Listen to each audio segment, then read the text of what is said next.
Okay, so this is what we will be learning today. We will discussing second speaker and rebuttals. So, for the a couple of other previous classes, we finished learning about first speaker. We also learned about the setup and argumentation. So now I think we can move on to second speaker and one of the most important parts, which is rebuttals. Okay, so it will be good if all of you can turn on your cameras.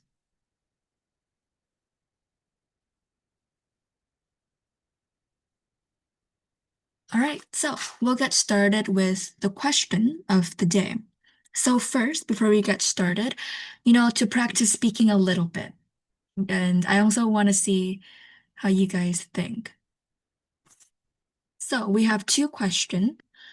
Firstly, what do you think is the role of the second speaker? So last time we already discussed the first speaker, which is this is the person who will be giving the case, providing arguments, etc. So how about second speaker? Like just in your opinion, what do you think? And the second question, how do you usually rebut an argument you don't agree with? So we already, like in the first class, I remembered, we already talked about what is the meaning of rebut.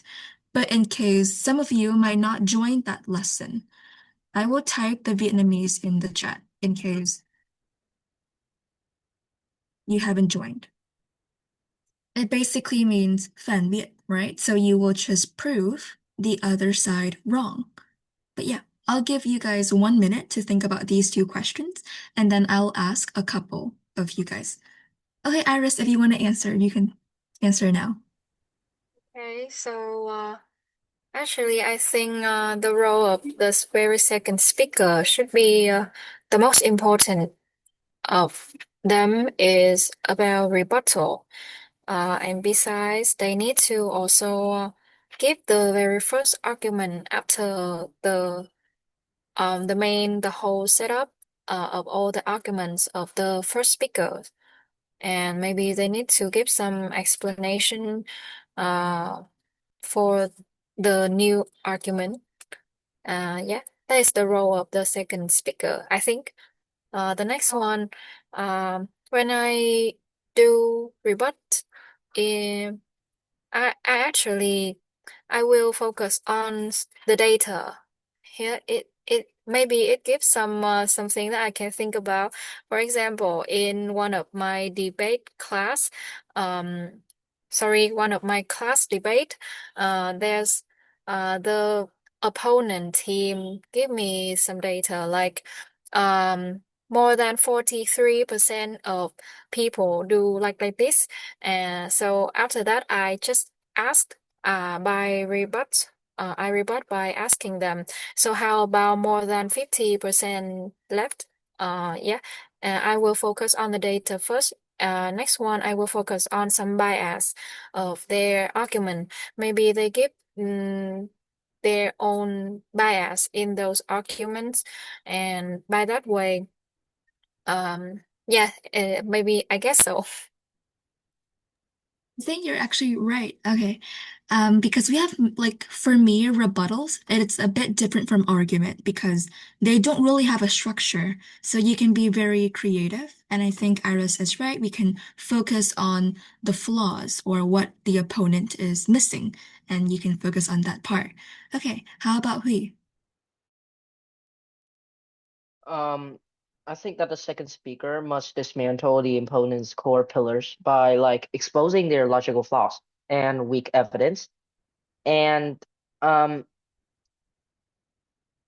no, that's the rebuttals part. Sorry. And the second speaker, his or her role must also introduce a fresh, distinct argument, like known as an extension. So this new point brings unique analysis and deeper impacts to the table without repeating the first speaker, I guess. Thank you. Okay. I see what you mean. Thank you. Any others who also want to contribute some new ideas or some different things? from what he said that the second speaker, they will provide new arguments, etc. Okay, how about two? What do you think? Okay, so the second speaker in a debate is responsible for refuting their team case, re refuting the opposing team arguments, introducing new constructive points. How about the second question?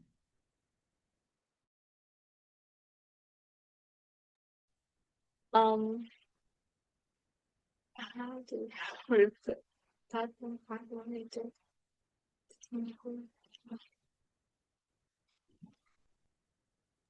So, like for example, when somebody said something, this question is not really about debating, okay? So, for example, your friend said something that you don't agree with. How will you fight back? Like, what will you do when you want to rebut a person? Well, I would address the opponent's points directly, highlighting the logical fallacies, incorrect facts, or weaker analysis before reinforcing their own arguments. Okay, thank you. Yeah, I put the meaning in the chat. I think rebut just means you will prove them wrong, right? Because in a debate, you don't just give new argument. You also need to prove why you win by proving the other side is wrong as well. Okay, thank you too. How about Hun? What do you think?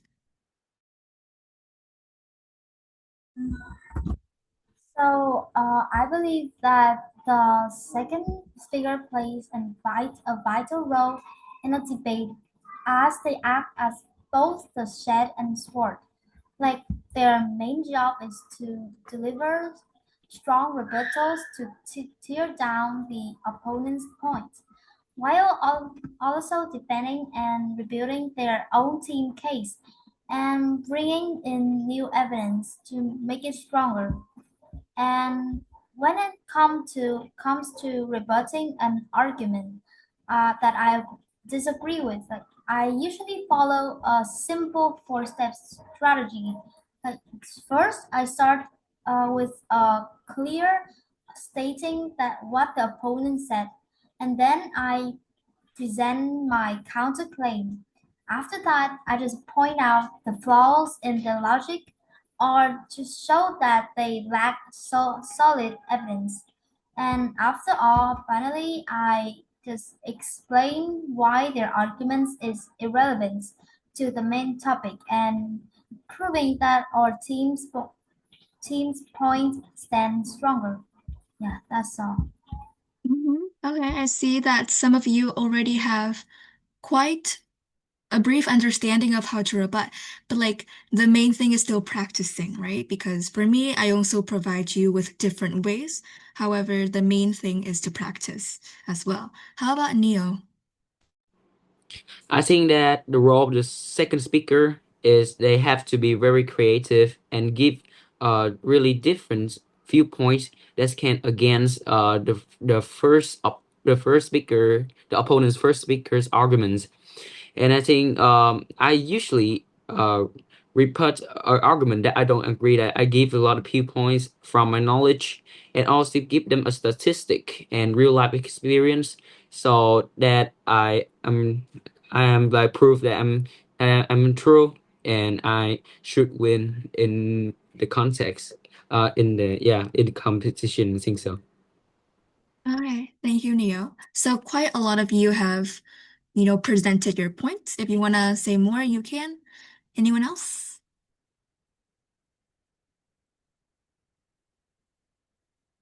I think no, so we can move on.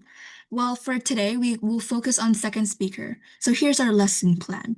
Firstly, we will understand the role and the structure of the second speaker. Then we will understand and then practice some basic rebuttals. We will also dig deeper, but I feel like there will be another lesson, maybe next week. We will also learn about rebuttals because I feel like there are a lot of information. And if I put all of that information in today, we will be severely over time. So today what we'll do is that we will just focus on second speaker and then we will do the rebuttals. How do we do that in the most efficient way? And then next week, I will also show you different ways that we can look at arguments to rebut as well. Okay, that's for next week. Firstly, as you can see, this is a table that I already showed you in the beginning of the class, like from the first week. So here's the second speaker from different sides. Again, you will see that their main job is, firstly, they either deal with definition. What I mean here is that if the first speaker from the opposition, they give a really unfair definition, then second speaker, you see, they will just provide rebuttals. And then what they do is that they will extend some more arguments. This may look a bit long. I'm just going to summarize it into these parts. But firstly, we'll look at the names. Okay, so for second speaker, we have two names. For affirmative, you can just call them second speaker, or you can call them Deputy Prime Minister, DPM. And the negative, you call it Deputy Leader of Opposition, so DLO. And if you guys still remember, first speaker, we call it Prime Minister. And for negative, we call first speaker Leader of Opposition. So for second speaker, we just put the word deputy in the, like before. Yeah, so we turn it into second speaker. Okay. Now for the roles of the second speaker. I think that the most important role here is what you do is that you advance the debate meaningfully. You will further, advance it. Mình sẽ đẩy cái debate nó đi xa hơn ấy. That's what it means, right? And how do you do that? Three things. Firstly, when you advance, you can provide new arguments or further extension. This word. Later, I will explain what is extension. Okay. Second, you will defend your team's case and the first speaker's arguments, right? Because remember, all of the speakers, they need to work well together. Imagine the first speaker, they give argument, and then the second speaker, they just ignore their own first speaker's argument and they don't protect it. So the case will be very fragmented. It's not going to be strong. That's why as second speaker, you also need to protect your team's case and your first speaker's argument. The third thing you do is, of course, you refute and rebut any wrong claims from the other side. That's what we mean by advancing the debate. It can either be new arguments, defending, protecting, sẽ bảo vệ, yeah, and then you just rebut. Okay. Do you guys have any questions on the rules? This is like basically what a second speaker usually do.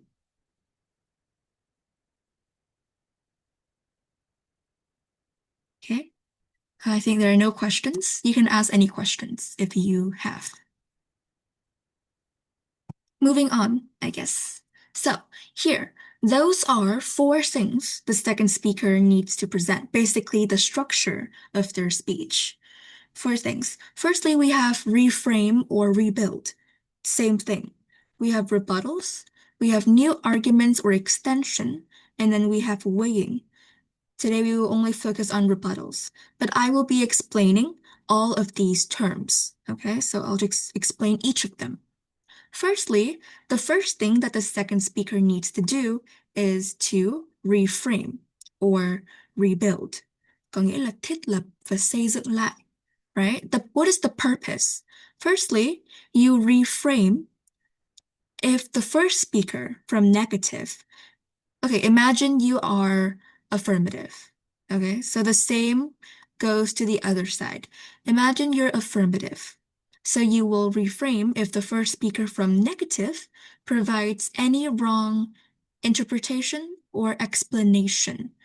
Tức là đội bên kia sẽ đưa ra những cái luận điểm mà nó không đúng hoặc là bị sai about your team's case setup. Okay? So you also need to protect it. Imagine that you say, oh, this stakeholder is the most important stakeholder. And then the other side, they disagree. They said that, oh, you're wrong. And then they say something.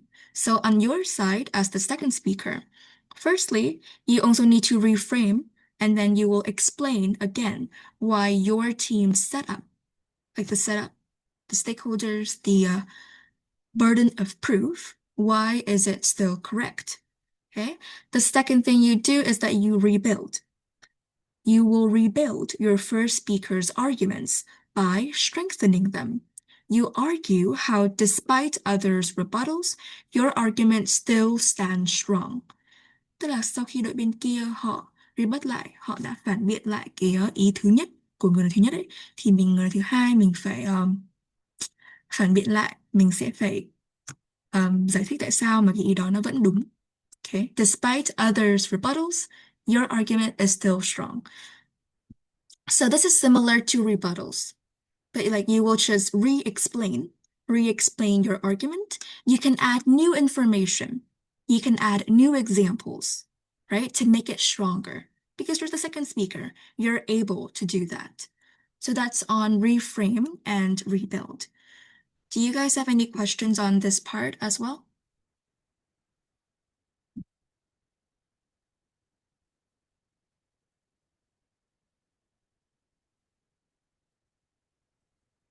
I guess not. So yep, that's the two things.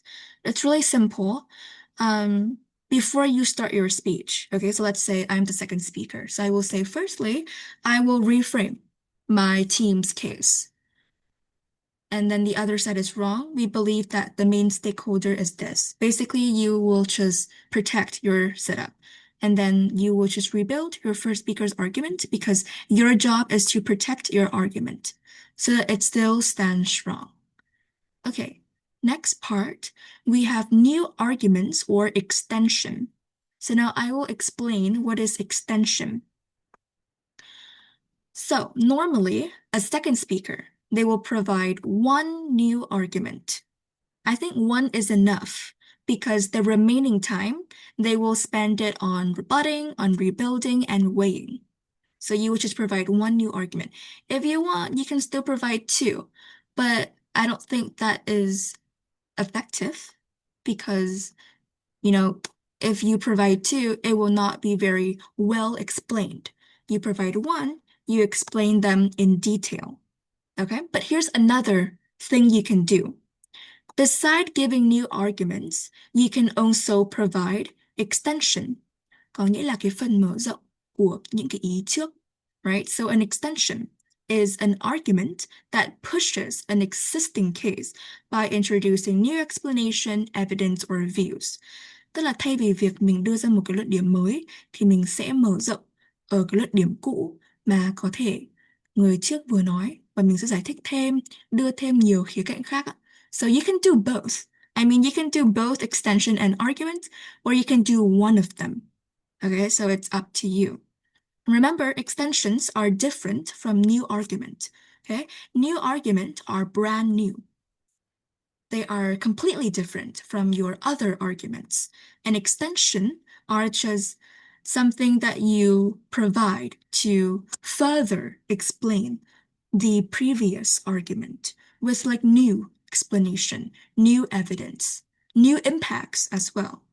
It can also be like new impacts that maybe the first speaker, they're unable to provide. So you as the second speaker can also further provide it. Okay, so that's on this part. You can do like both. I think both is okay, or you can do one of them.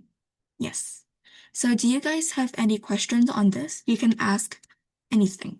So if you provide extension, you will just explain it completely as the same as new arguments.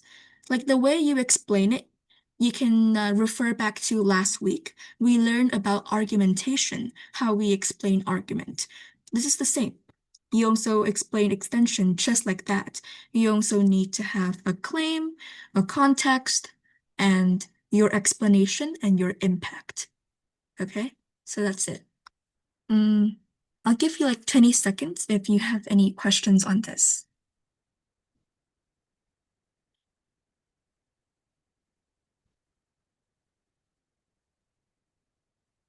Okay, I guess there are no questions. So we will move on to the next part, which is weighing metrics. Weighing là so sánh ấy, and metrics là cái thước đo so sánh. So as the second speaker, you will usually provide the weighing metrics at the end of your speech. Okay, so what is the meaning of this? It is the standard. It is the standard used to compare opposing argument and decide which one matters more to the judge. So imagine this. Both sides, they provide really good argument. It's really hard to rebut successfully. Maybe they also have a point. They're also correct. You are also correct. If that happens, you will use this part. You will say, okay, which point matters more? Which argument better solve the problem? Okay, this is very similar to the context and the main problems in the debate. Thì mình sẽ so sánh xem là cái luận điểm nào nó quan trọng hơn, nó sẽ giải quyết được cái vấn đề mà mình đã nêu ra ở trong cái phần context that you said in the beginning, right? So you see, everything is linked to each other. As the second speaker, there will be the last part in a speech where like he or she will explain why their arguments matter. So you're just basically explaining why your impacts are stronger to end your speech. Okay, but there will be a separate lesson on weighing also, but I'm just introducing this. How we do this, let me just delete all of this. So how do we usually do this? Is that you can mention a question. For example, you will say, the first weighing metric is which side benefit the stakeholders more? Yep, this is the question. And then you will prove why you are able to benefit the stakeholders.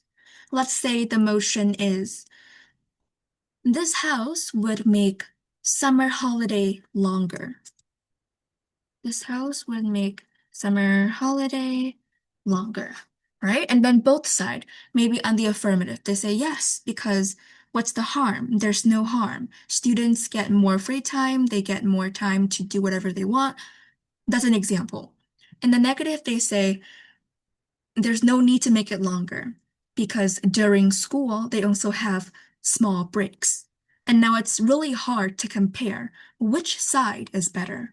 So you can resort to the weighing metrics, right? You can say, okay, the question here is that which side benefits the stakeholder more? I think it's our side because something, the stakeholder will be like this, they will be like that. So that is the weighing metrics, okay? It is the standard to compare why your side argument is better. So what you do is that you have to think of it. Normally, you will think of one or two metrics, okay? And then you will think about why that metric is important. Because normally, the judge, they will also use specific metrics to determine which side wins. So you can also act as a judge and you can think about the metrics, like the main question that both sides are answering. So this is a bit similar to, I think, the goals and the context, the problems that both sides are fixing. So which side fixes the problem better? Okay, that's the weighing metrics. Do you guys have any questions on this as well?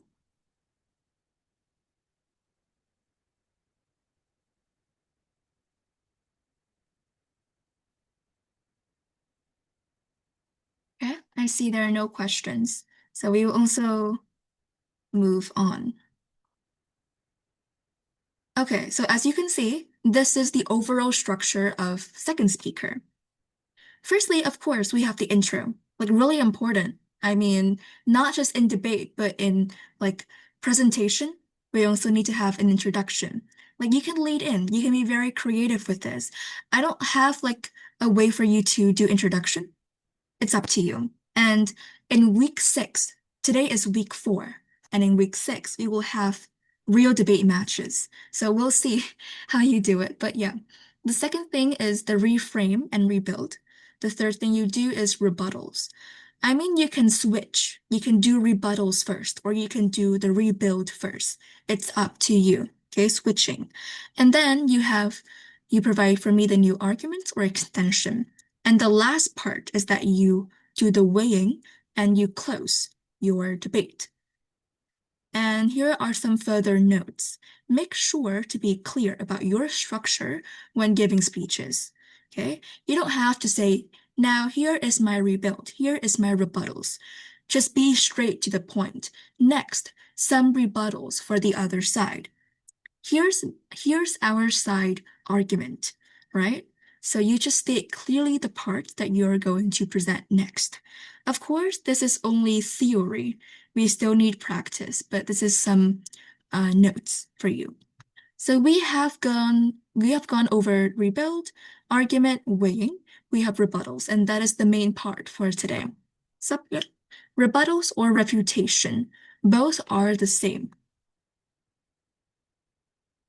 So like in the beginning, I see a lot of you already know this, right? Approaches to refuting. How do we do it? The other side, they will say that their argument is true with ideas, examples, or sometimes even 数liệu, statistics. So how do you do it? There are many different ways. The first way is attack directly. You will just trực tiếp phản biện, right? Attack directly. You can say that their idea or example or statistics they give is wrong. The second way that you can rebut is you weigh against the argument. You can say that it doesn't matter as much. Là nó không quan trọng đến mức như thế.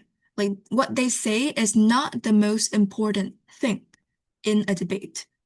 And the third thing you can do is that you will turn it against them. You can say that, oh, what you say actually helps our side. Although the way number 3, you will rarely see number 3 because I don't think teams will do this. But if it actually happens, you can say how their argument is helping your side. Okay, so now we'll go over each of the way. The first way is direct attack.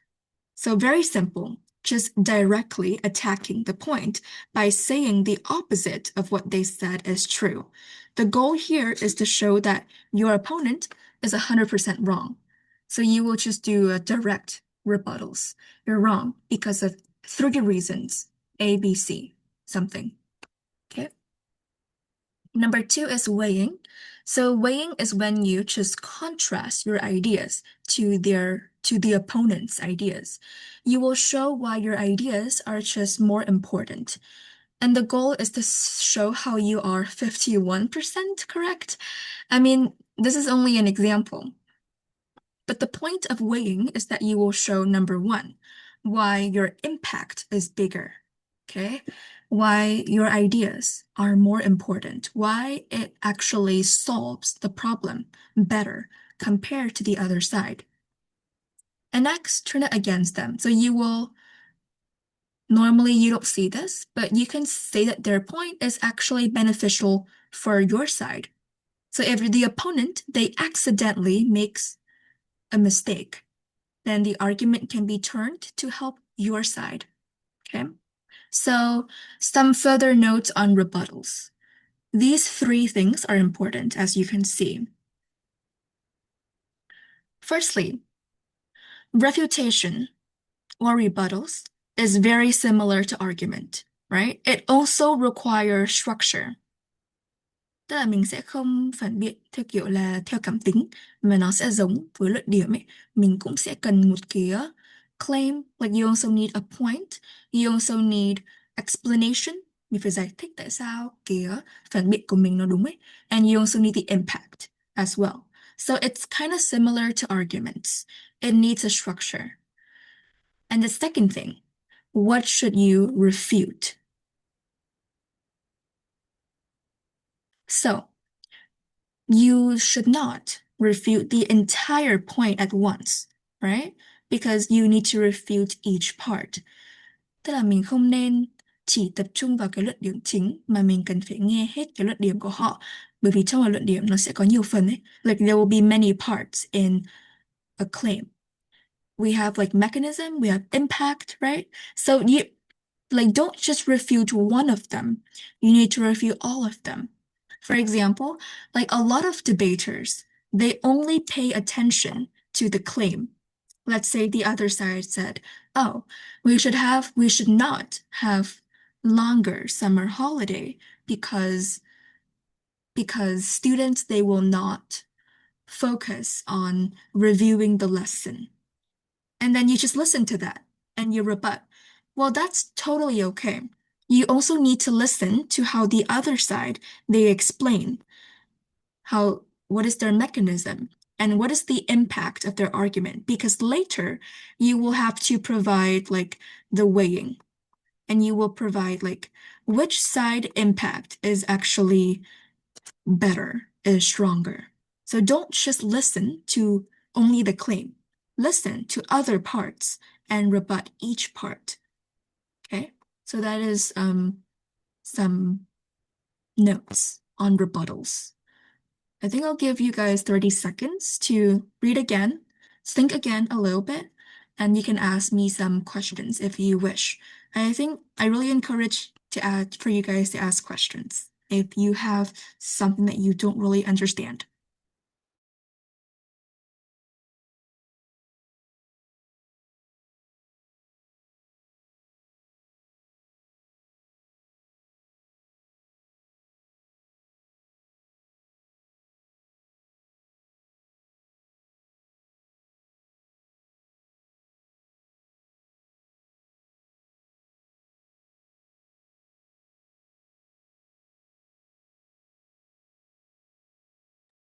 Okay, I see that there are no questions.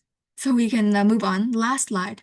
And then we have practice. I really want to practice a lot today. Here. So this is a simple structure that I want to provide to make it a bit easier. So you can utilize question. Oh, there's actually one more. There's supposed to be like one more. Oh, here. I'll just delete this page. This one. So this is basically the simple structure that you can refer to when you rebut by asking WH question. What, why, how? This may be simpler. So what, right? What are you responding to? The first step is that you will say what idea you want to rebut.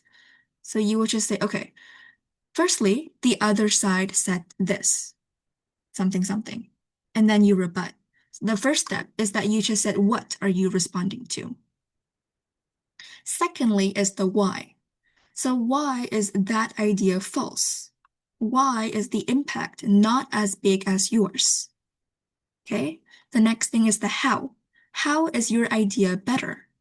And how does this affect the debate?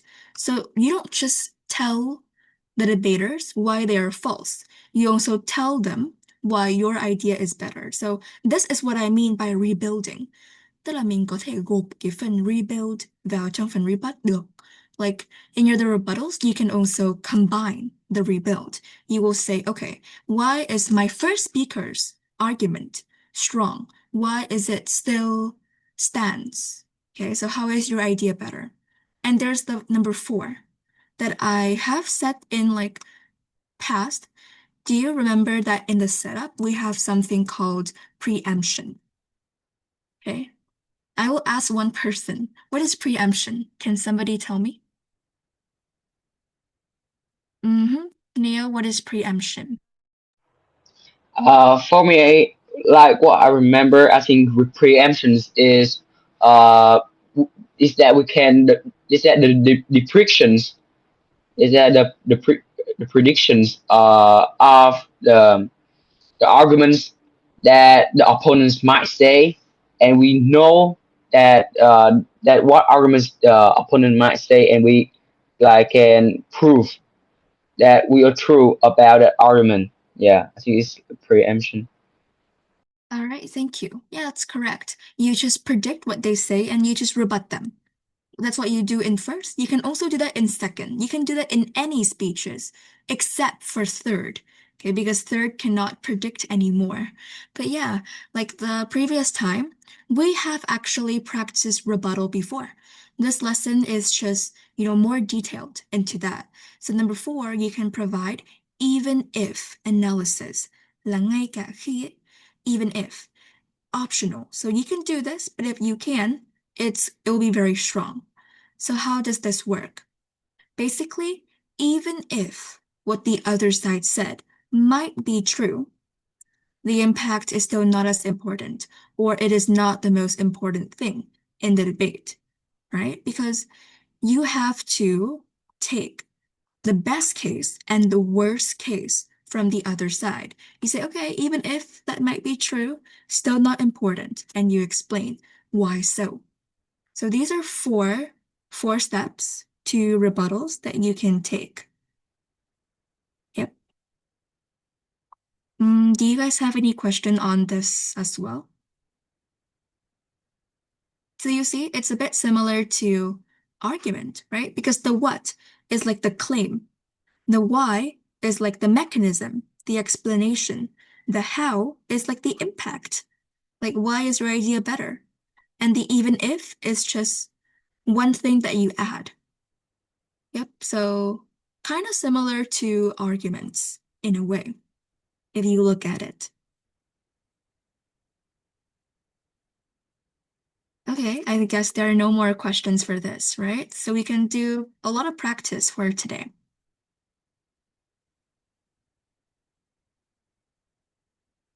Sure. So now we will have like a 5 or 10-minute break.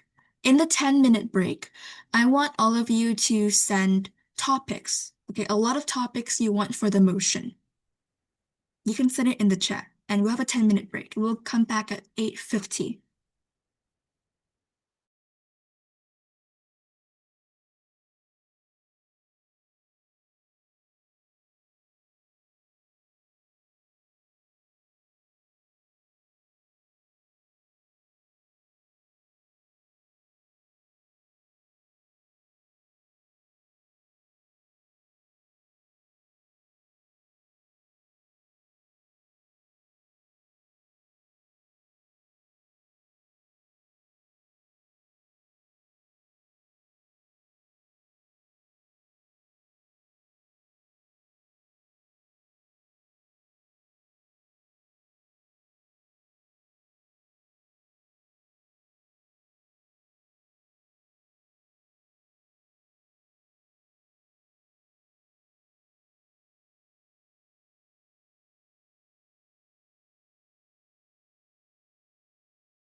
All right, we have 1 more minute until the end of break, but you guys can send in more topics because I see that not everyone has sent.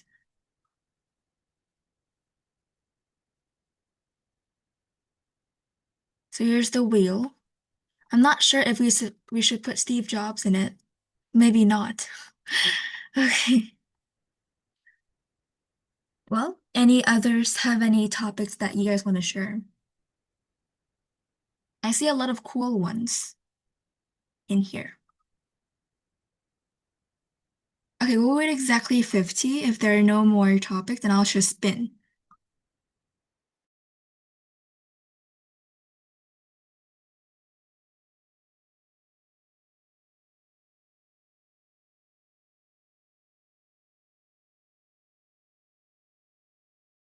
Okay, I'll spin. Let's see which it lands on. If we have more time, we'll do one more practice. So, yep.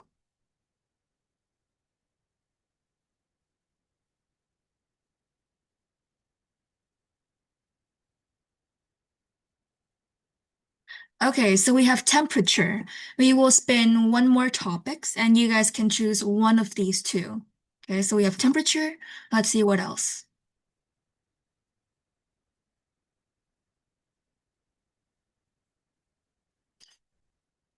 Oh, young streamer. Okay, we'll try to pick one more.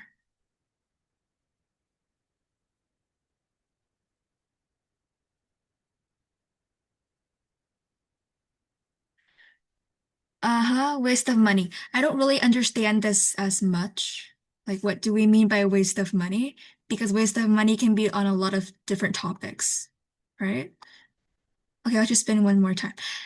It seems like today it's the World Cup, so maybe they like a lot on Young Stream or something related to sports.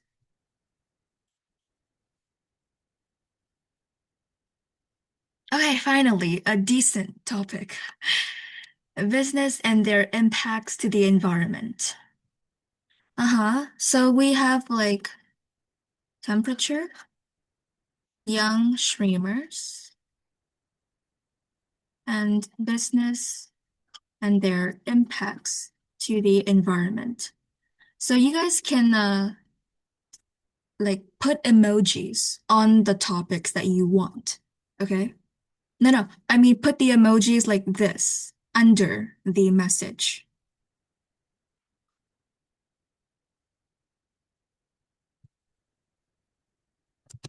I'll give 1 minute only, so everyone should do it quick.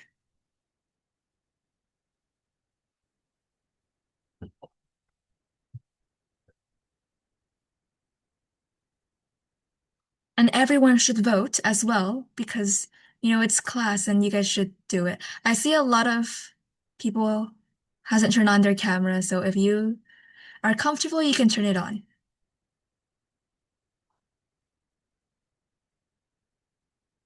Okay, it seems like the third topic. Uh-huh. Okay, the third topic is the most chosen one. So I guess I will choose a debate motion related to that.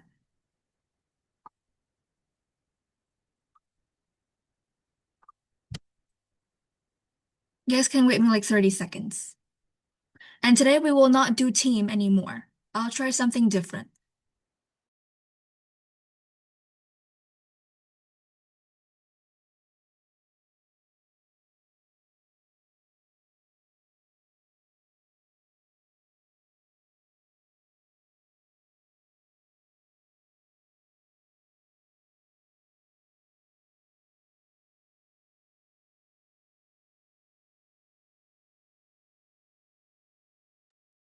While you wait for me to find motions, you guys can also send debate motions that you can find related to that topic as well. Okay.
I guess give me 1 more minute and I'll give you the motion.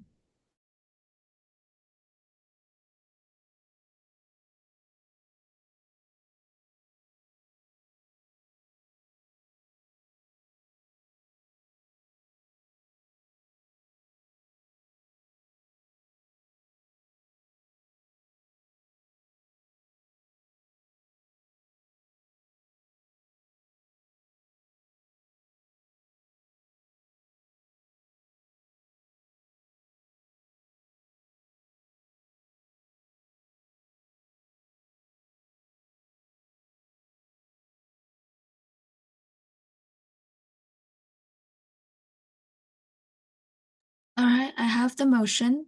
It's gonna be a bit long, but I do think it's interesting to debate about. Let me make it bigger. This house would ban companies, oops, from using terms like sustainable, eco-friendly, or net zero unless verified by a centralized, independent international regulator. You don't need to worry about centralized, independent. It is just like an organization that verify if your product is really sustainable or not. I think you guys all know what greenwashing is, right? Yeah, pretty popular. So this is a bit similar to that. Before we begin with our practice, do you guys have any question on this motion? You can ask any questions if you don't understand. Think there's none? Okay, so in class right now, we have 13. I will divide you guys into just 2 groups. We will work individually. We will not work in teams. And here, into 2 groups, meaning 2 sides. Okay, so 2 sides, and each person will have to prepare, each person prepares 1 to 2 arguments. If it's 2, it's good. Yeah. And then after that, the next person that will speak next, like for example, I speak first, and then like maybe Neo speaks after me, so Neo will have to rebut me. That's how it works. So then you will just rebut the person who speaks before you, which means I have to divide you into like groups of 2, but you will work separately. Okay, I'll just divide them now. So on the side of affirmative, this is completely random. Okay, I just look it from my screen. So we have Han, Hong, Neo, Iris, Ha Ling, and Ian. How many are there? 1, 2, 3, 4, 5, 6. 6. And then 7 others will be negative, which is Ngọc Anh, Elena, Sunny, Huy, Quyên, and Thư and Jade. Yep, 7. So this is your side. You will just work by yourself. So when you prepare, you just prepare like 2 arguments, right? And then I will just call randomly. So before the next speaker, you will have like 1 or 2 minutes to prepare your rebuttals. And then you will begin by stating your rebuttal and giving your argument. Okay, this is not really a first or second speech. It is only arguments and rebuttals because we're practicing rebuttals. Okay. Do you guys have any question? I think no more. So I'll give like 20, I think 15 because you're just preparing arguments. So 15 to 20 minutes. And I hope that you can just prepare yourself. And you should not like use AI to just copy from it because I can know. So yeah, good luck. And you can ask me questions if you wish. You can turn off your camera when you prepare as well.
Okay, so somebody asked if they can leave early.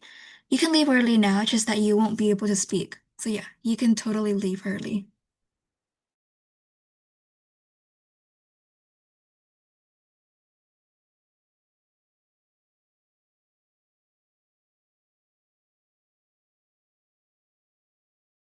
And I will also give you some suggestion as well, because we haven't really learned this house would motion.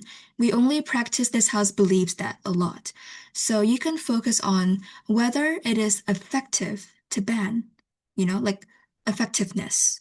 And if it's really working, if it's verified. So yeah, like you can focus on that part. If in case you're negative.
I see maybe Lee, you just come in class, right?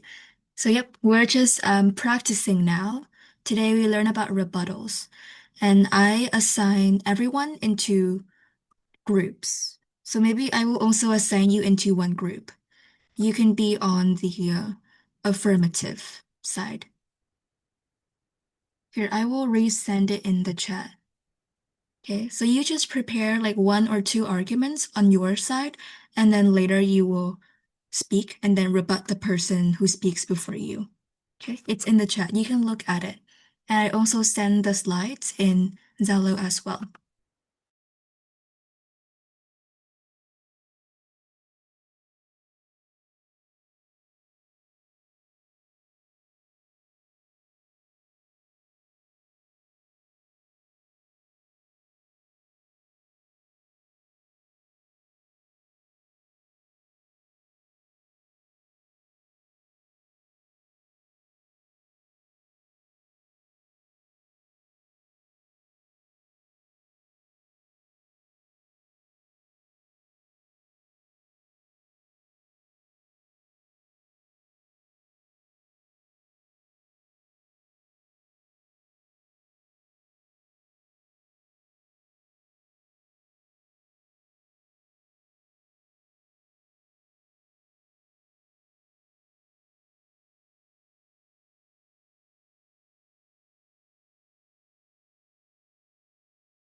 All right, we have one more minute, so I guess we can start on whoever finishes first. So I think we will just go within the order that I put in the chat. For example, Hun, you're on the affirmative, so you will just speak first. And then Ngọc Anh, after, you will just rebut Hun. And then, like, it's the exact order that I sent in the chat. So it's like a zigzag, okay? And let me see how many people are there in each team.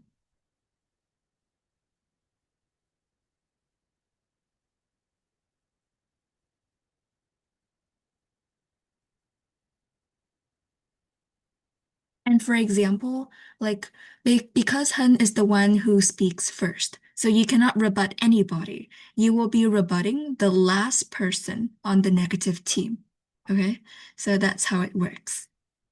All right, so I think we can start now. We should have like, I'm not sure if that works, but having a time frame, because normally in a debate speech, which lasts for around 6 to 8 minutes, so you will mostly rebut for 2 minutes, or it depends on you. And then you will give arguments for like 2 or 3. But again, I don't really want to have time frame. We will have it when we have a debate match, so it's easier. Okay, for now, we are just practicing arguments and rebuttals. Although if you speak for too long and if you're going off topic, I will stop you. So that's how it works. Okay, we'll get started now. And you have to pay attention to who is speaking before you so that you can listen and you will not miss. And you guys will have 1 minute between each person to prepare your rebuttals. Okay? So that's how it works. Hun, you can go first. So, as the second speaker for the automated teams, I'm proud to advance our case for banning verified echo labels. Our first new arguments focus on restoring customer trust. Right now, marketplace shelves are flooded with products claiming to be sustainable or eco-friendly with absolutely no proof. This has created massive green fatigue.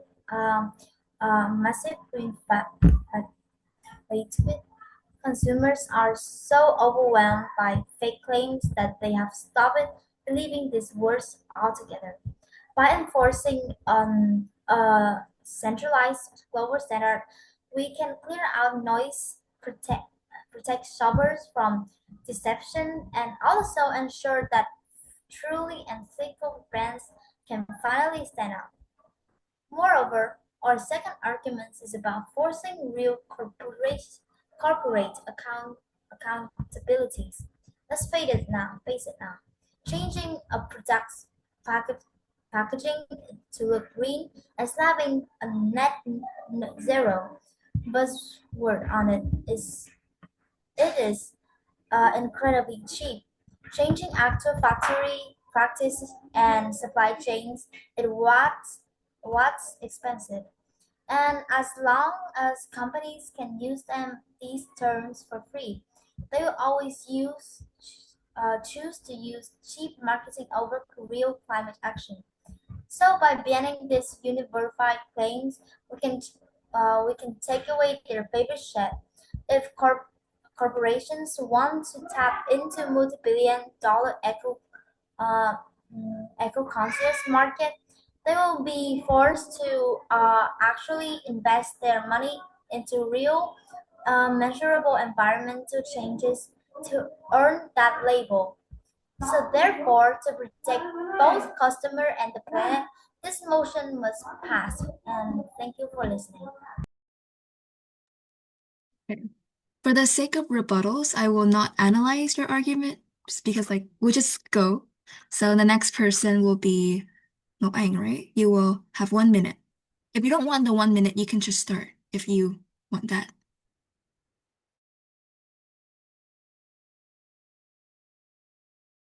Okay, so I can start now. As Bảo Hưng said, she claimed that the centralized international regulator will clean up the market and ensure this transparency. However, this is completely impractical in the real world. So why? Because the international body will be severely understaffed and completely shortage the enforcement capacity to audit millions of business worldwide. They simply do not have enough personnel to check every factory or supply chain. And as a result, this mechanism will create a massive bottleneck, leaving thousands of companies waiting for years just to get a level, which will paralyze the green economy. So this is our, so I firmly believe that, moving back to our cases, um, our first speaker already stated that the free market and tech-savvy consumer are fully capable of filtering out bad companies. The government tried to attack this by saying consumers are easily fooled, but they are heavily underestimating the public in the digital age. Now, looking at the massive boycott against the fast fashion giant like H&M or Zara or Adidas when they were caught, from some other brands when they were caught greenwashing, the independent environmental and the investigative journalist always expose a covered life much faster than a slow. Um, this social accountability is our best filter, not a piece of paper from a regulator. Okay, so I will bring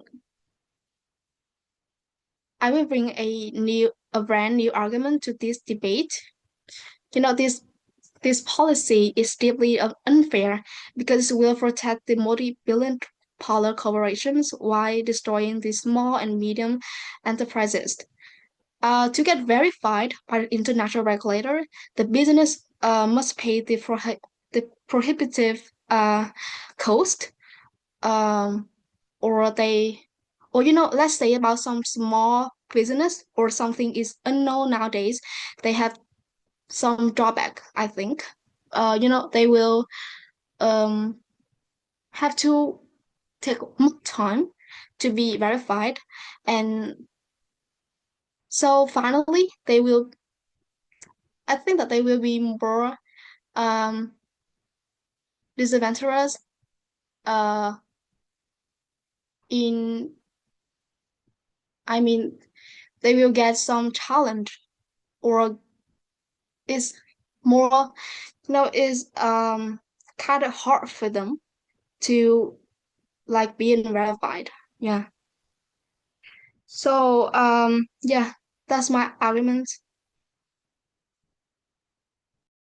All right, thank you for that. So we have finished the first, I mean, not couple, the first group, right? I think it was really good. I'll just give like brief feedback and then we'll move on to Thông. You will be rebutting Ngọc Anh. So you can prepare now when I speak. So firstly, for Hun, you have really good arguments. Like your first one is restore economic trust, and the second one is accountability. I feel like you can combine these two arguments together to make one big argument. And that big argument is accountability, right? Because if the company has accountability, if they are responsible, then the impact is that they will restore trust from the public. See? So you can combine them to make it into one argument, maybe, because I feel like if you separate it into two arguments, then the first argument is a bit lacking in explanation. We cannot know, okay, if they stop having these labels, how can the public trust them more? That's the question. So when you explain something, you should ask why. Like, why will public trust them? Because if maybe my favorite makeup brand, they do not use the word cruelty-free, like cruelty-free, maybe I will not trust them because I don't see that word and I don't believe that their makeup is good for the environment. So yeah, that's the question that you need to solve. Okay, And for Ngọc Anh, I think that yours is also very good as well. I think the rebuttals are kind of nice. Although you can structure it, it's kind of messy, even though it's good, but maybe others cannot follow it very well. So you can say that, okay, firstly, this is what they said, and then you provide subpoint to rebut. This is wrong for three reasons. The first one is, the second one is. See? So in that way, it is clearer for the listeners when they listen to you. Yep, but that's all I want to share. Overall, you guys did a really good job. So, Tom, if you want, I guess I'll give you 30 seconds to think more and then you can start.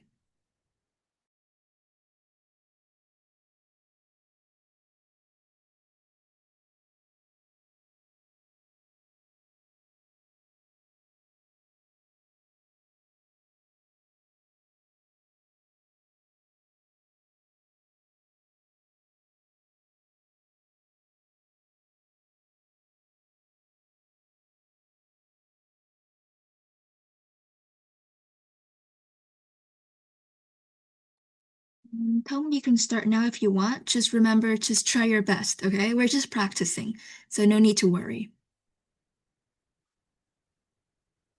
You can just start when you're ready.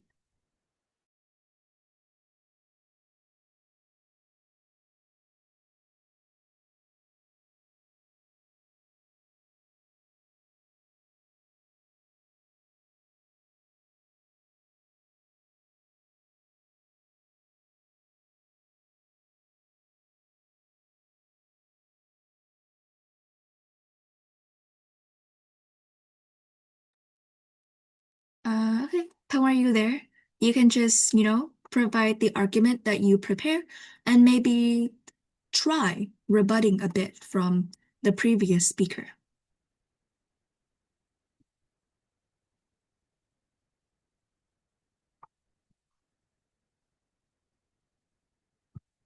Ah, okay, so Thomas having some problems. I guess you can speak after. You see, maybe it's like maybe you cannot really listen to what they are saying. So maybe I will send the argument to Tom. I did write it down. When you guys listen, you should write quickly. Maybe you don't understand at that moment, but when you read again, maybe you will understand a bit, I guess.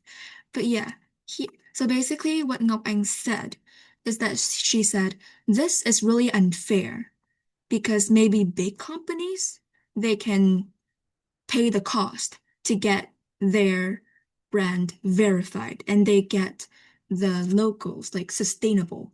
But for medium companies, enterprises, it's really hard for them to get the connection because it's all about economy. If you have the money, you get it. Imagine like on social media, some influencers, they have the green tick next to their avatar, right? To get it, you either get followers and you pay money to have it. So it's kind of similar. Okay. Um, so Tom, if you can't really rebut, you can just provide for me the arguments. So you can just turn on your mic and say what you think. Yeah. Like what you prepare, now you say it.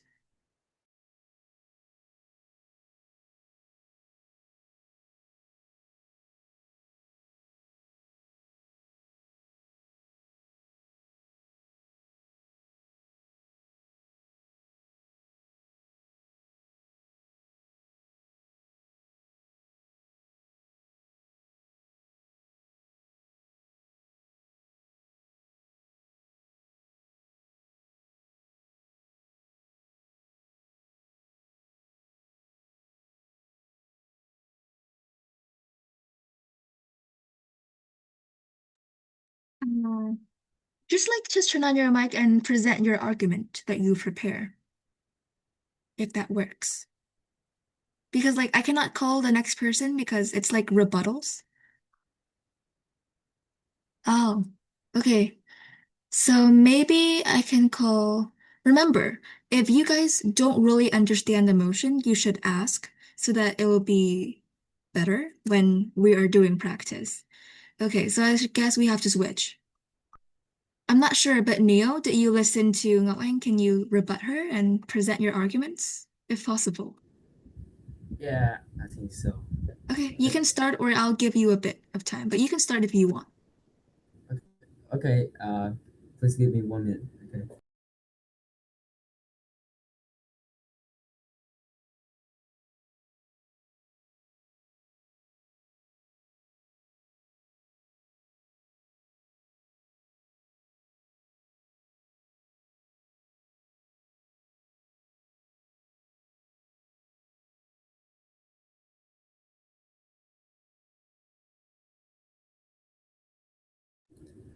Okay, I guess can start now.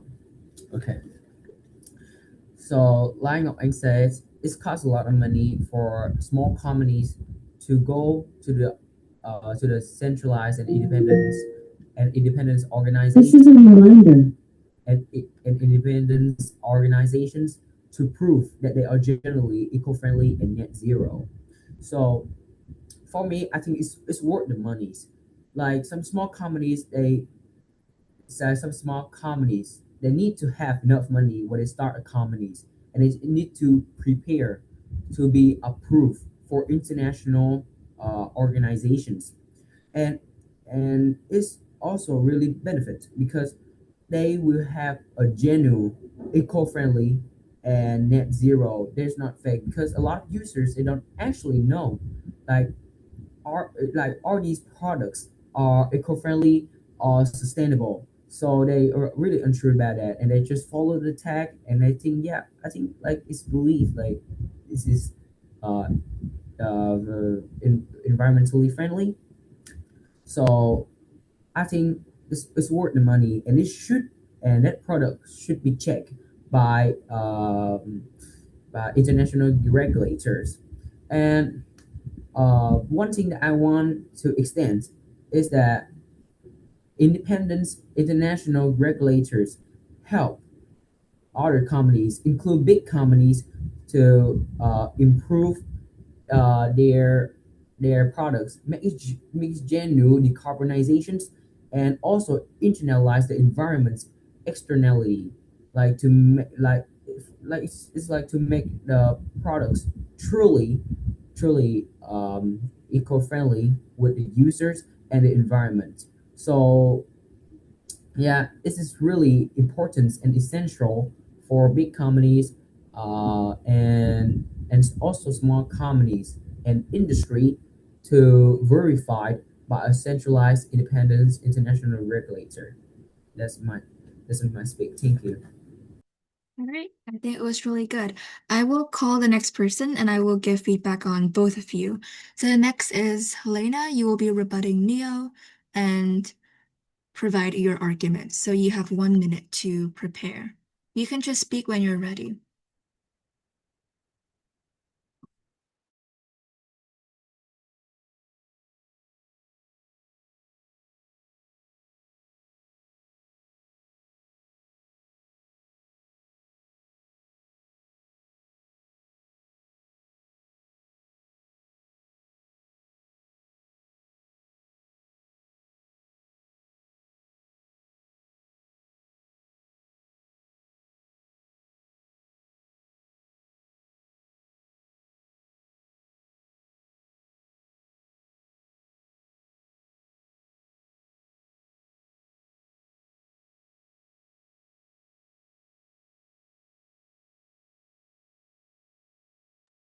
Oh, so Lee asked that you don't have to give rebuttal to every speaker. Just give to the person before you. Yeah. So like the person before Lee is I don't know who that is, but like maybe Jade, I guess. So you will just rebut the person before you.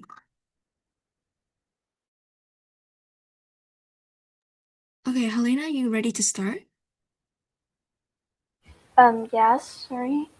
I can start my speech now. Wait.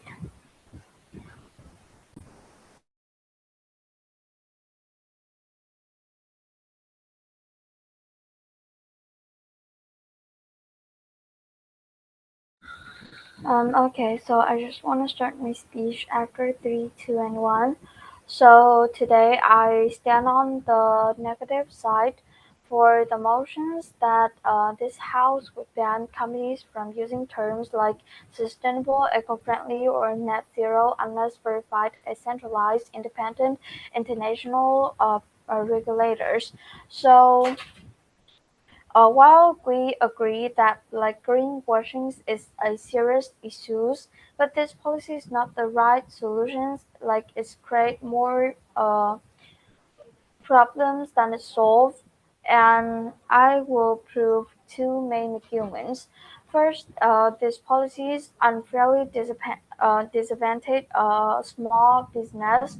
Like the companies would need approval from an international regulator before they could describe the products as environmentally friendly. This process would likely involve the applications, documentations, audits, and waiting periods. And large multinationals corporations can easily afford the requirements because they have legal teams, consultants, and significant financial resource.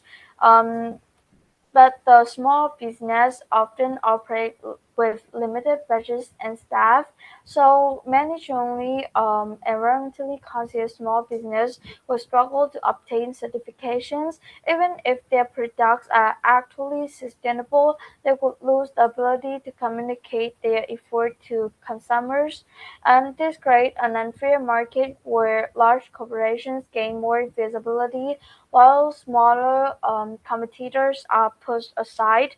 And my second argument is that international regulator cannot fairly represent every country and every industry.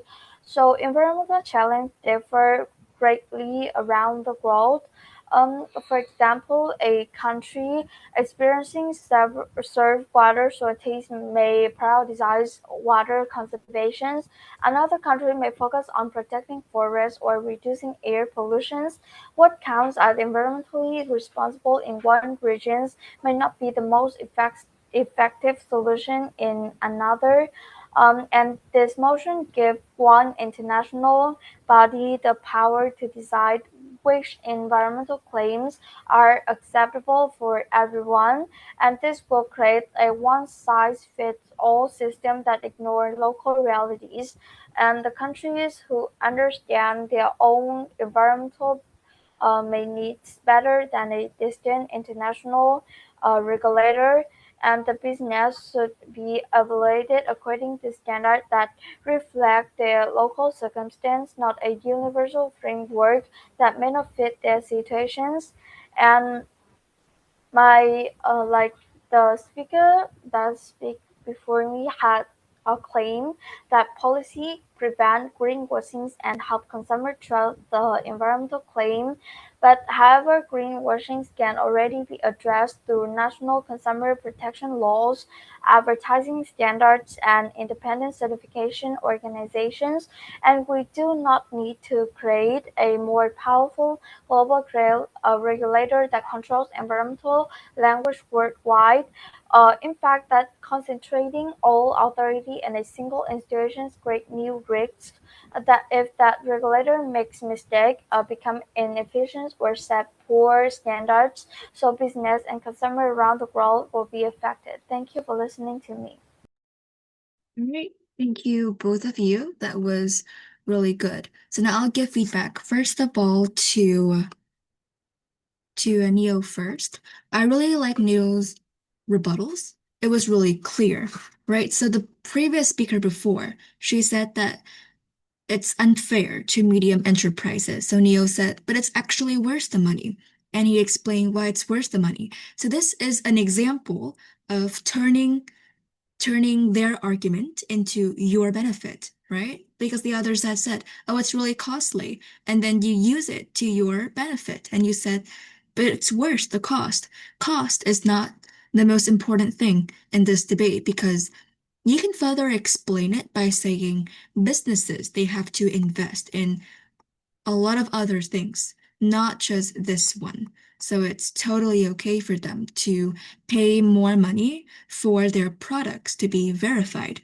And it's good for their future, like maybe future advertisement, because it's more trust.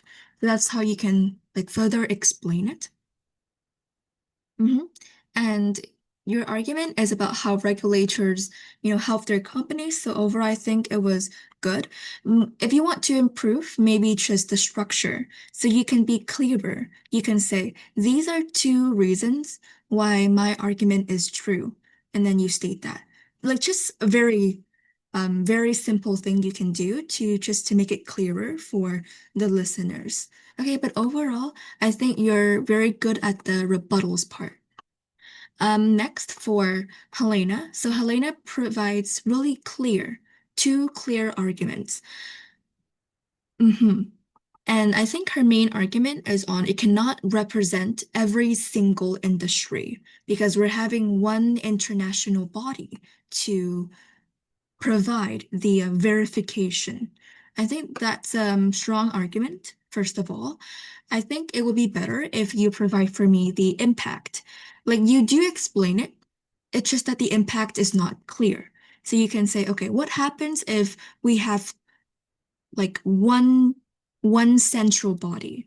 Maybe companies will be at a disadvantage because it's very hard for them to, send their products internationally. Something like that. You can just give me the impact. But that's it, I guess. Okay, thank you, both of you. The next person is Iris. So Iris, you can have like 1 minute or you can just start.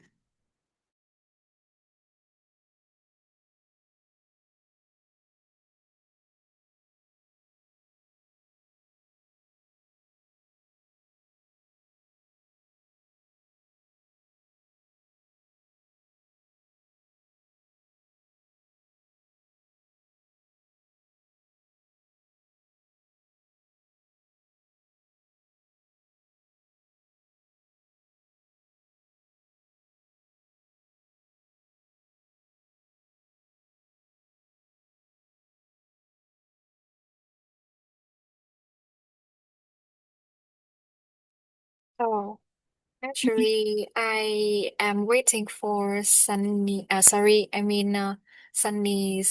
argument. So, for Helena's argument, I have to say that I do not really give Oh, that's fine. yes. Okay. Yeah. So So, like maybe okay. can you a little bit like just brief for me, so that I can give the rebuttal. Yes, I can send you my notes. So I did write it down a bit here. It's in the chat.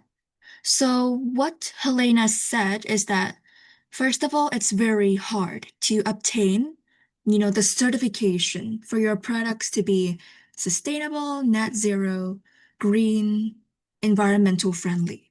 And she also said that because in the motion, it says by a centralized independent, international. So it's like there's only one organization for this. So it's going to be really hard because they cannot represent every industry. The maybe the food industry or cosmetic industry in India is different than in America. So it's different in nation.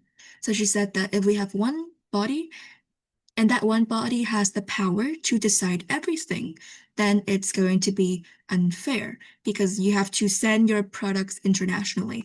So what she said is it's hard to get approval. Yeah. I mean, you can provide your arguments and then maybe after some speakers, you can provide the rebuttals. That also works.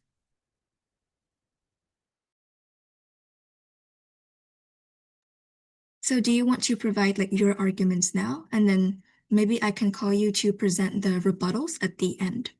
So you have more time to think.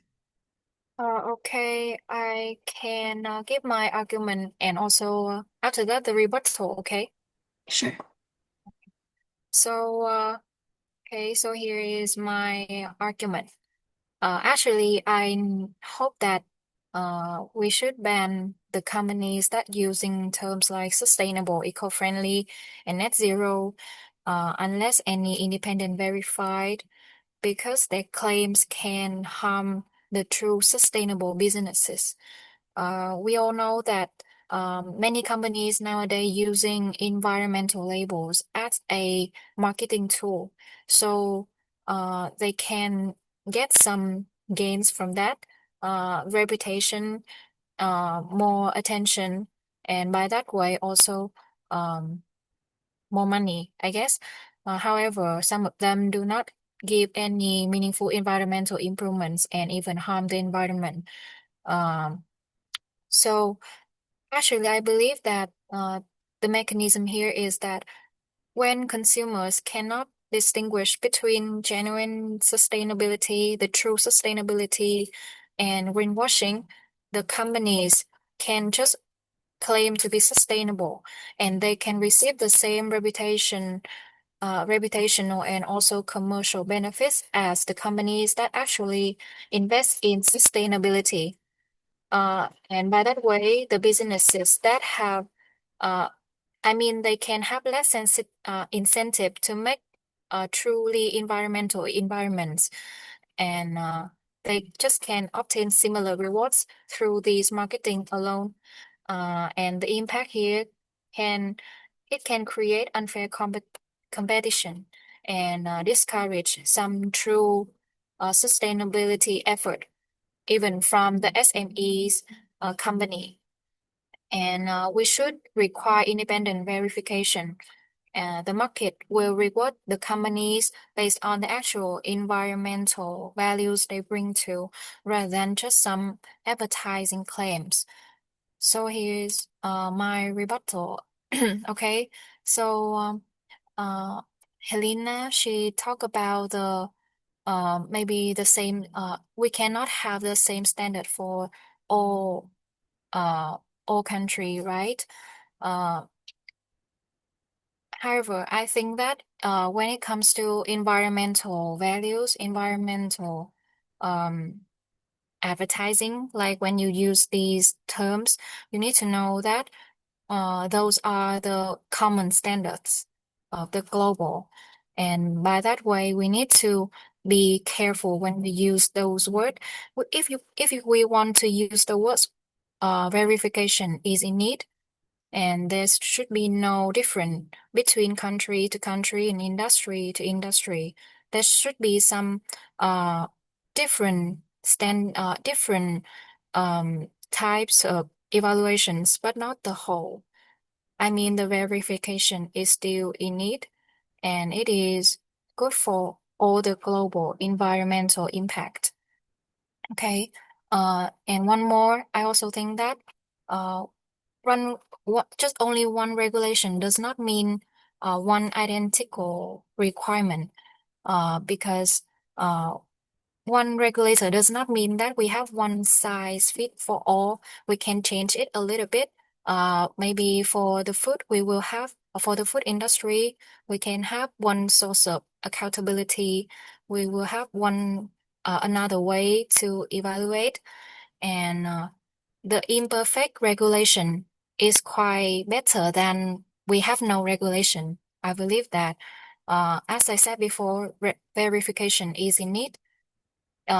Imperfect one is still better than we have no regulation, and we let all these companies, even the really big company, do everything they want.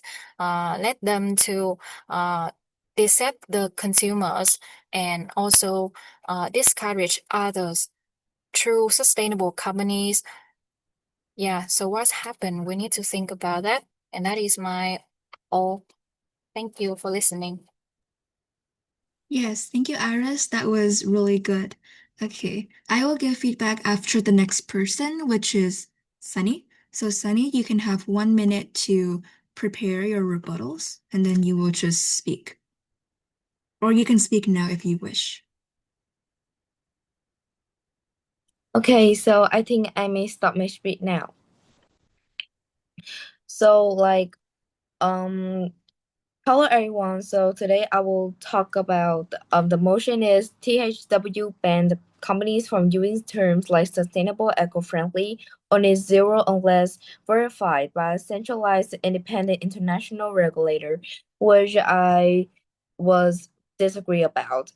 So first of all, let's move to my rebuttal. So the last speaker, which is Iris, she said that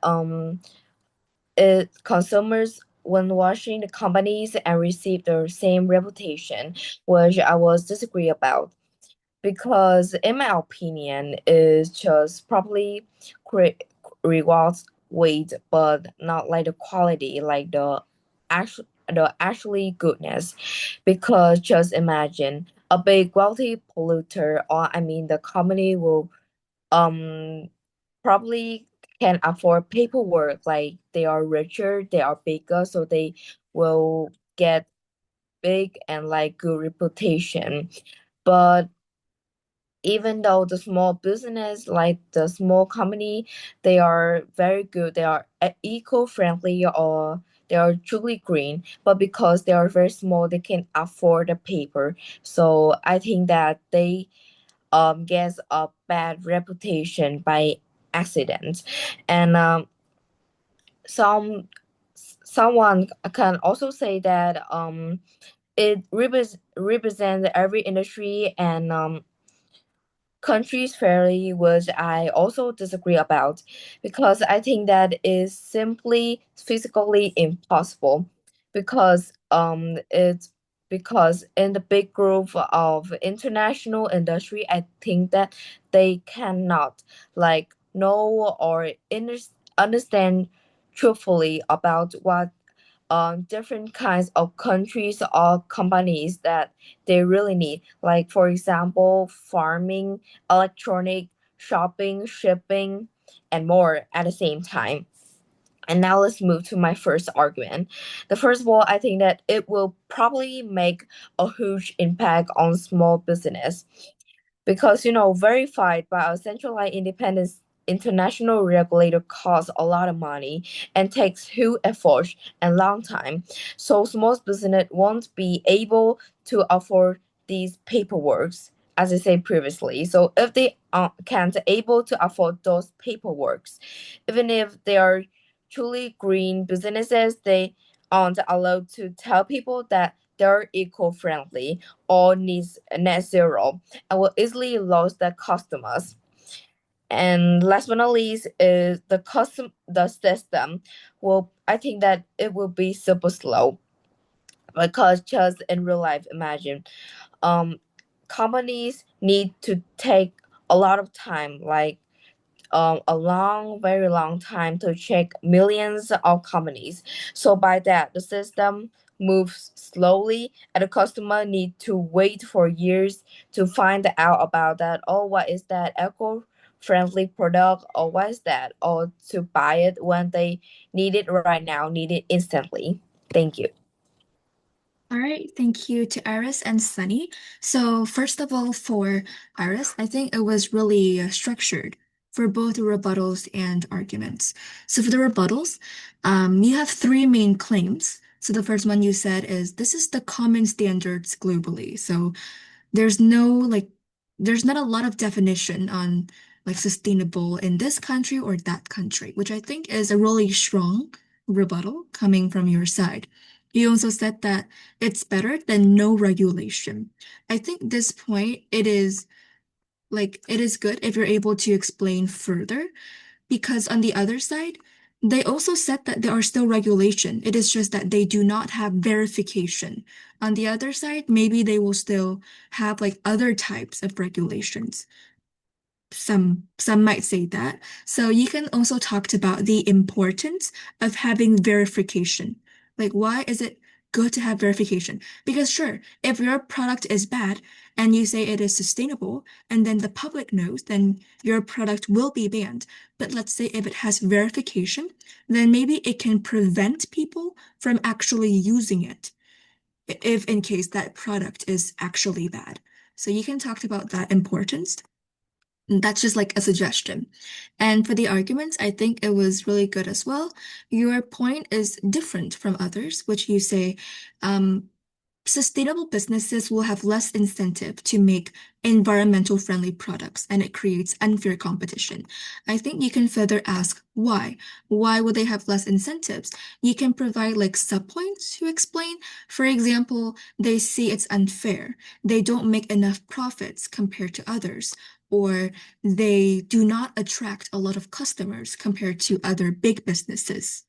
So you can like, I think the more detailed, the better. Yeah, that's just what I think. Okay.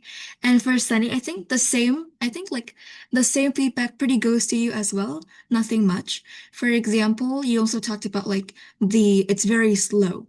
The process is slow. Then why is it bad? I mean, if the process is slow, why is it a bad thing? The other side can say, but if the process is slow, at least we get a verification. On your side, you don't have any verification at all. So I think you can talk about the process is slow and it's ineffective. Sometimes, like your product is unable to be verified because of other issues relating to paperwork, maybe. So you can also talk about it if possible. Okay, so now I'll call the next person, which is Haling. You can go. Okay, so now I will express my rebuttals to Sunny. Firstly, she said that the small business cannot afford the fully verification because uh because of money and time it will take to be verified. So I think government now provide many uh uh policies to support any business that have difficulties in verifying their products. So it will be an advantage for small business if they voice their if they express their help and require the help from the government. I think they will accept and provide the suitable help for small business. Secondly, she said that the system is very slow, so some business need long time to be identified. I think if it is not identified correctly, so it also will cost lost customers too, not only by the long time the long time process. And I think there are many many headquarters for some businesses to come to identify their products. So yeah, not it's not that long, I think. And let's move to my arguments.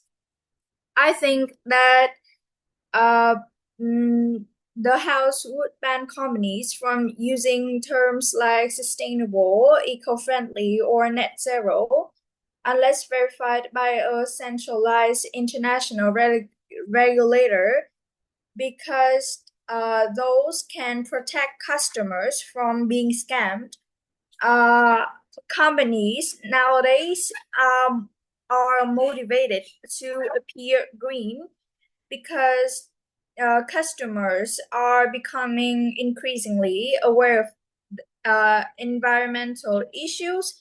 So companies need to issues and then however companies nowadays no longer take control of some environment related information because those terms are poorly defined and often they're self reported. So So they need the in centralized international regulator to do for themselves.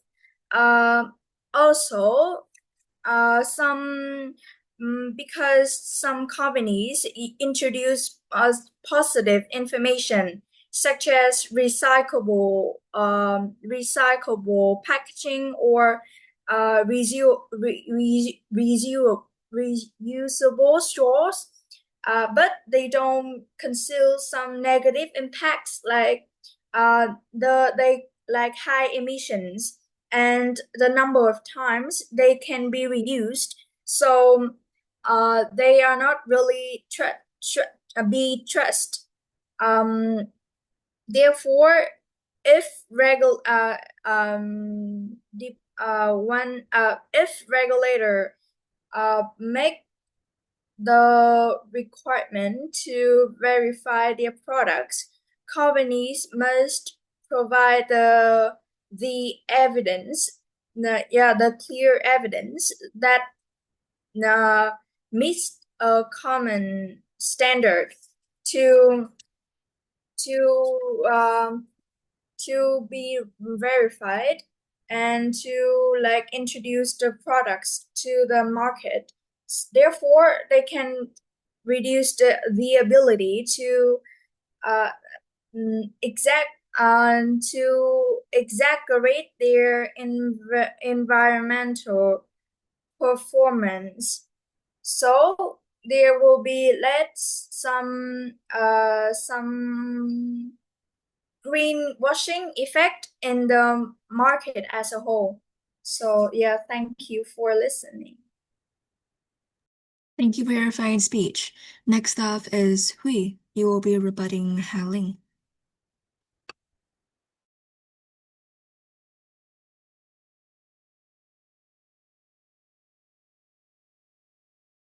Can you give me 1 minute to arrange my arguments a bit? Yes, and you can start when you're ready.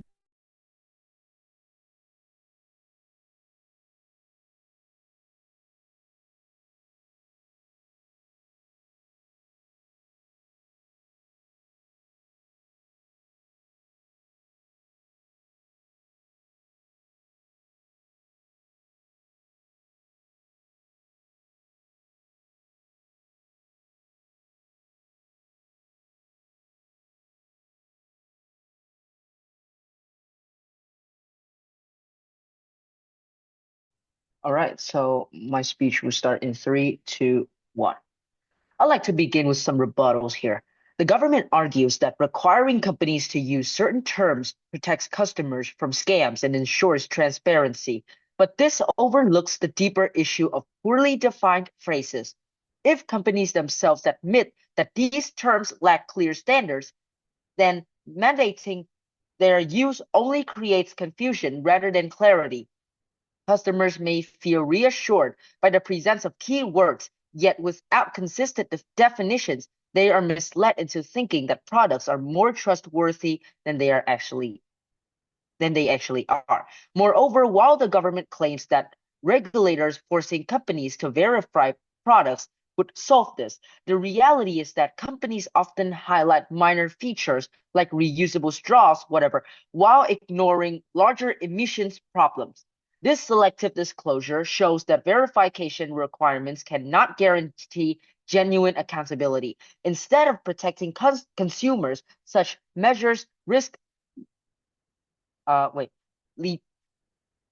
legitimizing misleading marketing practices, leaving customers with a false sense of security and undermining trust in both companies and regulators.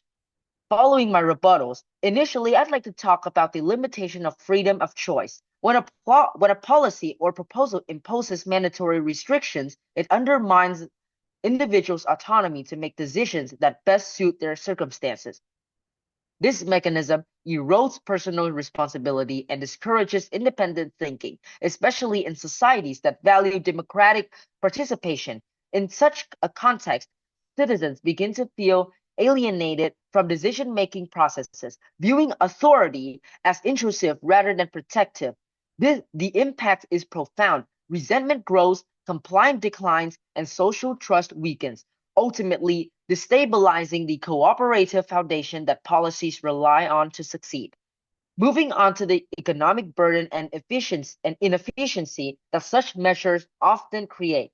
Implementing complex regulations or programs demands significant administrative costs, diverting resources from essential public services like healthcare or education. In contexts where budgets are already strained, this misallocation of funds can slow economic growth and reduce the quality of life for citizens. The mechanism here is straightforward. Bureaucracy expands while productivity declines. The impact is a weakened economy, higher taxes, and diminished public welfare, outcomes that contradict the very goals such policies claim to achieve. Thank you. All right, thank you, Helen and Hui. So I'll just give feedbacks for both of you because I feel like, no, actually just for each of you. That would be better. Okay. So first of all, for Haling, I think that your arguments, it's all about customers, right? So what you did really good is that you're very detailed in the context. You talked about how these terms are very poorly defined. They're too universal. So if like there's no like a clear definition on what is, for example, sustainable or what is net zero. So that's why it can protect customers a lot more. I think that you can provide an impact. You can say, here are two impacts that our side is able to conclude. The first one is when customers will have more trust. You can also talk about how the other side, there's no such thing. Like try a bit comparison. For example, on their other side, they don't really have something that is called as trust. So that is on the last part. But other than that, I think your explanation is pretty detailed. Okay. For Hui, you talked about like administrative cost and limitation. I think it'll be better if you provide for me like a metric. Why are those things so bad that we should not have verification? Right? Because, okay, I do agree that the cost may be high. There may be limitations, but the problem here is that which side can solve the environmental problems better? So you can say how your side solve it better by inviting better alternatives. So you can also provide other alternatives because you're the negative. You can do that as well. So that is my suggestion. Okay. The next person is, let's see who that is Ian. Yes, you can have 1 minute or you can just begin. Okay, so I will just wait for me for a second. And then because Gwen, she will be leaving, so that means Jade, you will be the next person. Okay, so you have to listen to Ian as you speak as well. Can you summarize the Hui speech for me because I still didn't get it. Okay, so for Hui, he talks about the cost. Like it's really similar to other speakers, how if we have like a central body, it's going to be costly in terms of sending your products for verification, paperwork, so a lot of limitation. And just to get your product verified as environmentally friendly, so he said it is not worth it if we do so, because it creates more confusion for the customer. They will not know, is this really true or not? So that's what he said. Yeah. You can think a bit on that, and you can start when you're ready.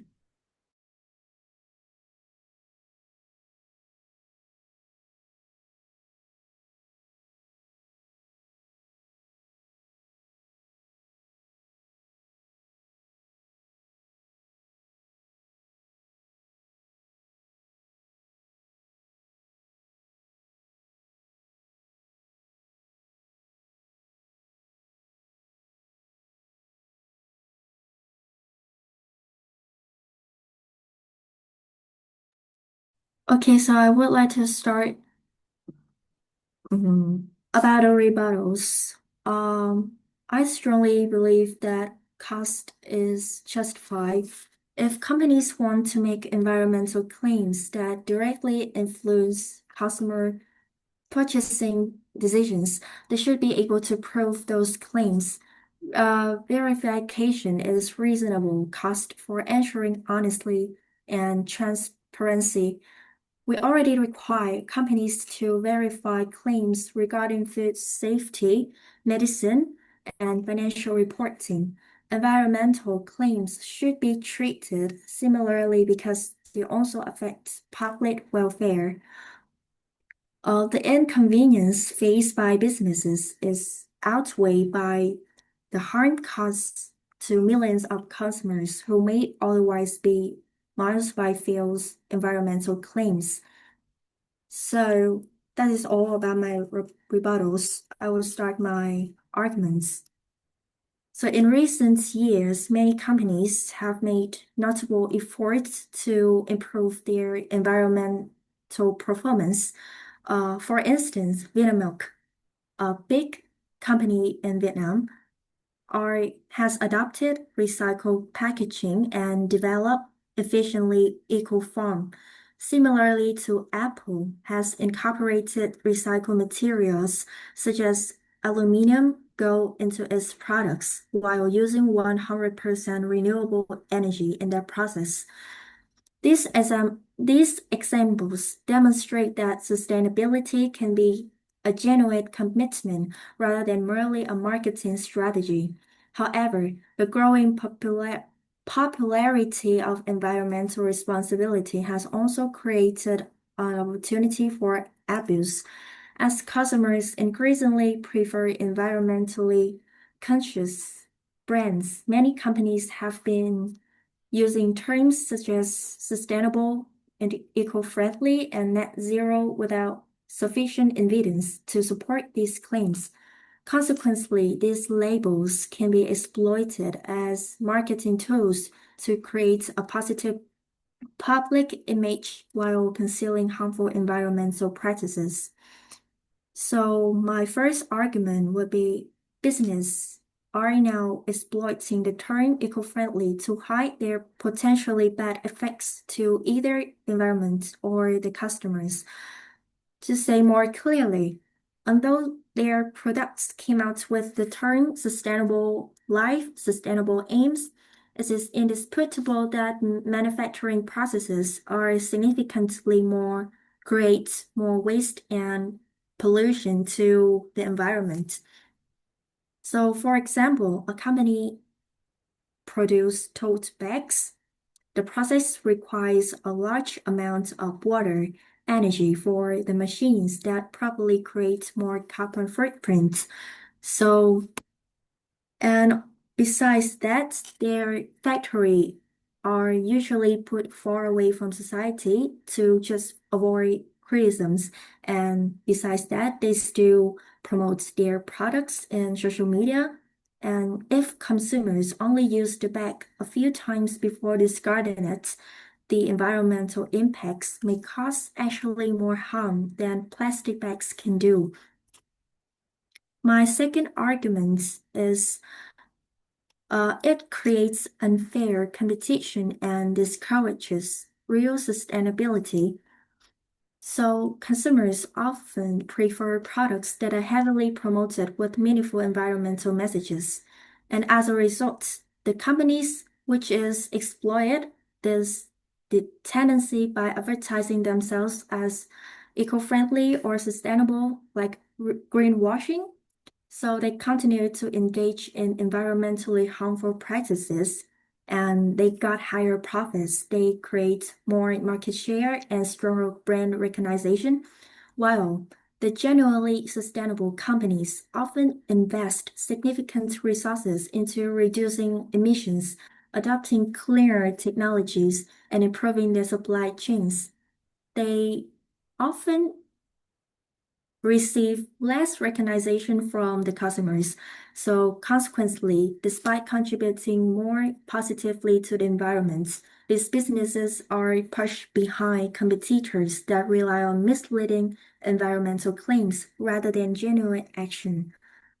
Thank you for listening. All right, thank you for your speech. The next person will be Jade.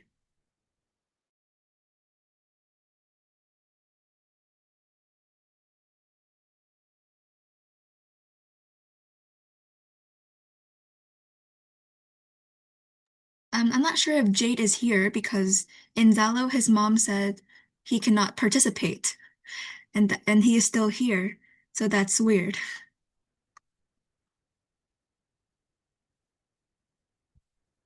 Okay, maybe Jade is not here. Yeah, I don't think he is here. So I guess I have to call on another person, which is Hun. Have you been listening? Oh, actually, Hun and Ian are in the same team. So there are no more from the negative team now. Okay. So I guess it's okay. I'll call on Lee. So Lee, you can just, give your argument and you can rebut any argument from the negative team that you have been listening so far.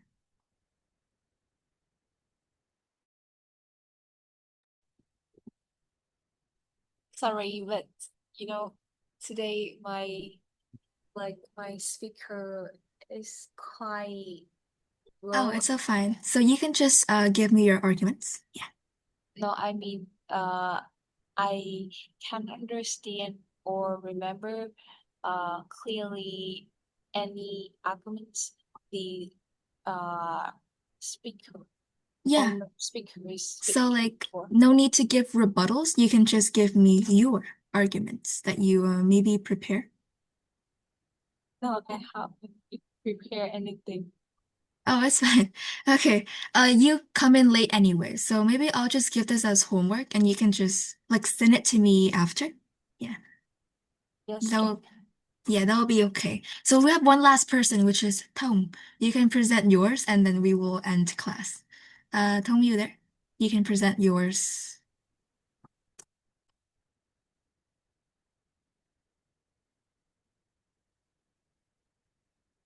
Oh, I don't know if he's there or not. Tom, are you there?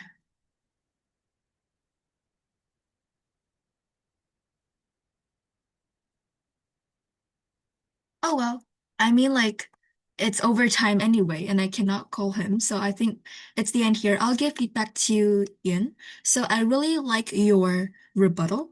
The point in which you said environmental claims should be treated similarly with other safety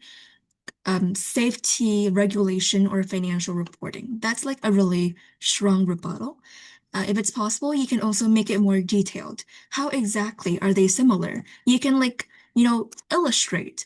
For example, food companies, they have to have paper analyzing that their food is safe, their infrastructure, their cooking utensils are clean enough. So you can give real examples because that will help people understand more. So illustration, that's on the rebuttals. And for argument, you talked about the environmental impacts. I think it's very clear. I don't really have any problems with it whatsoever. If there's something that you can do more, probably it is the weighing part.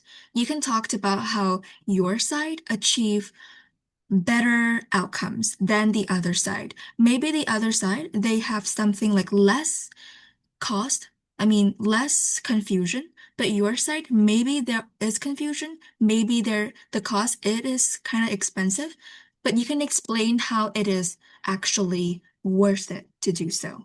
How it is worth it. So you can also talk about that. It's called the weighing metrics. You can also deliver that as well. But I think that's everything for today. For those who haven't spoken, you can either send me videos or you can send me through writing. Anything is fine. And I know that I haven't really sent feedbacks to all of you, the homework. There's so much, but I will try to send it by the end of this week.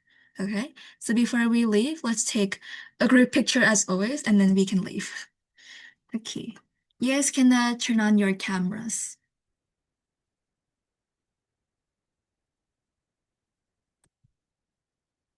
Okay. If you guys cannot turn, it's fine. It will look kind of weird. but because there's no cameras. Oh, Sarah, I thought you were busy. You're still here. Or you just joined? I joined about 30 minutes ago because the MUN training session ended. Okay. You should have told me, but that's fine. Sure. Okay, so I'll just take a picture now. 1, 2, and 3. Okay, perfect. Nobody is closing their eyes. So you guys can leave now. See you next week.